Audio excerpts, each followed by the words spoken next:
And we are going to get right to it today. We left off with a cliffhanger where Brendan has discovered evidence of the truth and what happened in the music room. So he texted some people to come over and see the video. And today's chapter is from Chase's perspective. So let's see what his thoughts are when this happens. Chapter 25, Chase Ambrose. There's something important you have to see. I stare at Brendan's text on my phone. What's this big deal he needs to show me? Probably nothing. Chances are he really is just trying to rope me into helping with a new YouTube video, although he says that's not it. I don't care. The fact that he texted me at all is something. I haven't heard a peep from any of the video club kids since that day in the music room. But who can blame them? They all heard how I lied about the electrical fire. And they don't even know about the really bad thing that I did. You think he's talking about the medal? To be honest, I'd give anything to be part of one of Brendan's goofball videos again. They're always hilarious, and I could use a good laugh right about now. I can't remember the last time I laughed. Nothing has been funny lately, and the most unfunny part is what I just found out about myself. Yeah, Aaron and Bear are jerks. My dad's pushy, and the video club has turned on me. But I'm worse than all of them. I'm a criminal. And the fact that I don't remember it doesn't change what I did. How could I do such a thing? It's a question that doesn't need answering. I didn't do it. The old me did. And it's no mystery that the old me was capable of some pretty awful stuff. I stole Mr. Solway's Medal of Honor from his room at Portland Street. One sleazy act of many, courtesy of Chase, Aaron, and Bear. I've no idea what I plan to do with it. Sell it, probably, and split the money with my two accomplices. But that little plan went sour when I stashed it somewhere, and then went and got amnesia and couldn't remember my hiding place. No wonder Aaron and Bear were so suspicious of me. They thought I was holding out on them so I could keep the profit for myself. And the worst part is that I can't even give the medal back to Mr. Solway because I have absolutely no idea what I did with it. And I don't know how to find out. Maybe it'll come back to me in bits and pieces like some of my past. But when? It could take years. What if Mr. Solway dies in the meantime? How will I ever make it right? It's funny. The idea of going back to Brendan's house stings, even though I've only been there once before. When I had the accident, I never longed for my old life because I couldn't remember it. But my new old life, video club, and new friends, losing that hurts a lot, since this time I know what I'm missing. And it hurts twice as much because of how quick those guys were to turn against me. Maybe that means we were never really friends, even though I thought we were. My partnership with Shoshana felt that way for sure. When the two of us were working side by side, interviewing Mr. Solway and editing Warrior, I was positive that we were creating something amazing together. All the kids in Video Club were finally starting to trust me. Even Joel was kind of warming up to me. Or so I thought. It must have been nuts. In the end, that's why I decided to go to Brendan's. If he's reaching out to me, that's a good thing. I leave the house and step into a beehive of activity. Boxes and furniture are scattered all over the lawn next door. 4 big guys are loading everything into a moving truck. That's right, the Tottenhams are moving today. Supposedly, they're really nice neighbors who were great to Johnny and me growing up. Mom is sad that they're moving. I have no clue, of course. When you've got amnesia, it's hard enough to relearn the important people in your life. You tend to lose the crowd on the fringes. I'm cutting across the grass in the direction of Brendan's when 2 of the movers step out of the door, carrying a large, framed painting.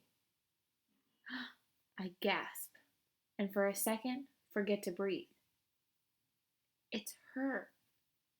The little girl in the blue dress, trimmed in white lace, my only memory that's stuck with me through the accident. I think about the hours I spent agonizing over that image, where it came from, whether I might have hallucinated the whole thing. But no, here she is, the same red ribbon and her blonde hair. I see details that aren't in my memory, like she's standing in a garden surrounded by flowers, and there's a little watering can in her hand. I didn't imagine her at all. I remembered her from the painting in my neighbor's house. I run over to Mrs. Tottenham, who's wringing her hands over the handling of a carton marked super fragile. That painting, I exclaim, my voice hoarse. Did you ever show it to me? Oh, hello, Chase, she chuckles. That's just a reproduction, of course. An original Renoir would be worth tens of millions of dollars. Yeah, okay, I say breathlessly. But why do I know it? Did I ever see it in your place? I don't think so, dear, she tells me. It was hanging in the upstairs solarium. I follow her pointing finger to the glassed-in sunroom on the second floor of the house. So I didn't see it. But I did. How else could it be the only image to make the trip through my shattered memory? My eyes travel from the Tottenham home to ours next door. Could I have looked inside their solarium from one of our upstairs windows? No way. The entrance to our house is around the corner, facing away from theirs. Our dormer is on the front. That sunroom faces nothing but a chimney and some sloped shingles. The only way to see that painting from our place would be to climb to the top of our roof and peer over the peak down into the huge glass window. And suddenly, I just know. I run back inside, tear up the stairs to my bedroom, and step out onto the perch that was so much a part of my old life. I start to climb, my rubber-soled sneakers clinging to the rough shingles. The dormer, which houses my room, is beside me. But that leaves a sloped path about 3 feet wide, leading straight up to the top. As comfortable as I am on the section of roof right outside my window, the steep slog to the peak is another ballgame. The grade is sharp, and the higher I go, the clearer the image of exactly what must have happened over the summer becomes, and how far I must have fallen. The ground seems so distant it should be in another zip code. I'm amazed I didn't dash my brains out on the grass. I get on my hands and knees, and my ascent becomes a crawl. I feel a little more secure this way, especially as I near the apex, where I can use my right arm to cling to the dormer. I'm pretty scared, but I'm even more determined to get up there. For me to remember the little girl in blue, she must have been the last thing I saw before the accident. That makes sense, since the roof is the only place I could have seen her from. I can't explain it, but I'm positive the key to what happened to me lies a few feet ahead. I stretch out my arm, get a grip on the top of the A-frame, and haul myself up to gaze down at the Tottenham's house. There it is, the floor-to-ceiling window of the sunroom. I can even make out the large faded rectangle on the wall where the picture must have hung. Okay, I think, this is where I was when I fell. But it still doesn't answer the big question. Why did I come up here? Was I spying on the Tottenhams in their sunroom? I was rotten enough, but why would I care what they were doing? Besides, according to Mom, we were friends. I could have just knocked on their door. Why bother to climb halfway to the moon? Frustration wells up in me, mingling with my disappointment. So the little girl in the blue dress tells me where I fell from, but that's it. As I inch my way back from the peak, I extend my right arm, steadying myself against the cedar shakes on the side of the dormer. No sense repeating my swan dive off the roof, although it's no more than I deserve. I almost slip as one of the shakes pulls away. A terrified gasp escapes me as I slide a little before stopping my descent with my feet. I hang on like a fly to a wall while the racing of my pulse returns to normal. Ooh, that's scary. That's when I catch a glimpse of blue behind the dull brown of that loose shake.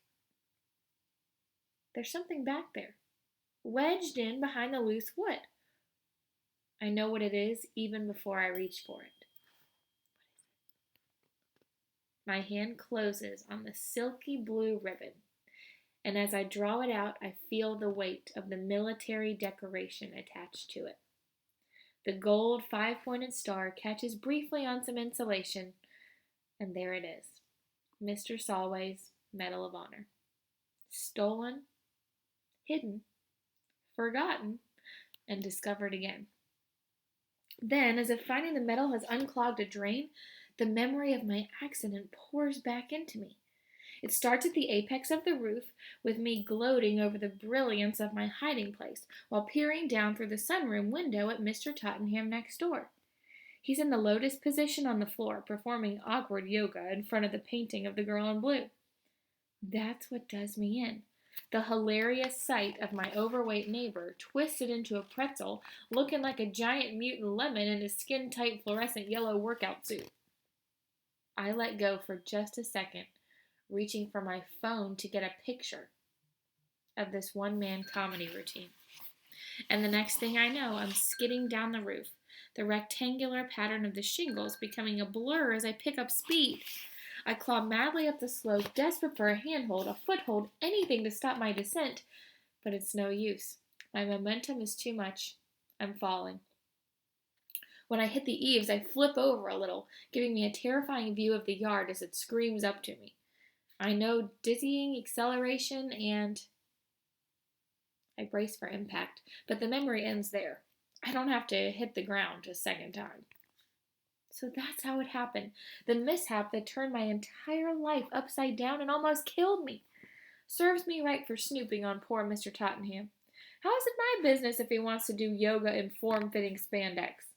But that was the old Chase. Everything was his business, because he said it was. What was I planning to do with that picture if I'd managed to get the phone out of my pocket? Show Aaron and Bear and the football team? Post it on Facebook? Print up 50 copies and plaster them all over town? Who knows why that Chase did what he did? I should probably just be grateful. I don't have to be him anymore. The metal clutched tightly in my palm, I climbed down gingerly, careful to keep both hands and feet on the roof at all times. My mind is whirling. Brendan's house will just have to wait. Nothing there can be as important as returning this to its rightful owner. I have to see Mr. Saltway. Near the eaves, I slide on my butt to my window and throw a leg over the windowsill. Chase? Uh-oh. Mom. You promised you wouldn't go out on the roof ever again. Do I have to nail your window shut? I just blow past her. Sorry, Mom, I toss over my shoulder. Gotta get to Portland Street. I'm not finished yelling at you yet. Have you forgotten what happened to you last summer? Do you have amnesia about the amnesia? I run down the stairs, calling, I'll explain later.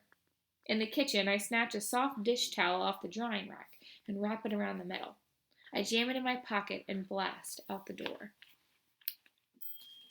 So he's got the medal. He's going to go return it. He doesn't know what Brendan has to show him. Wonder what's going to happen next. See you next time. Bye.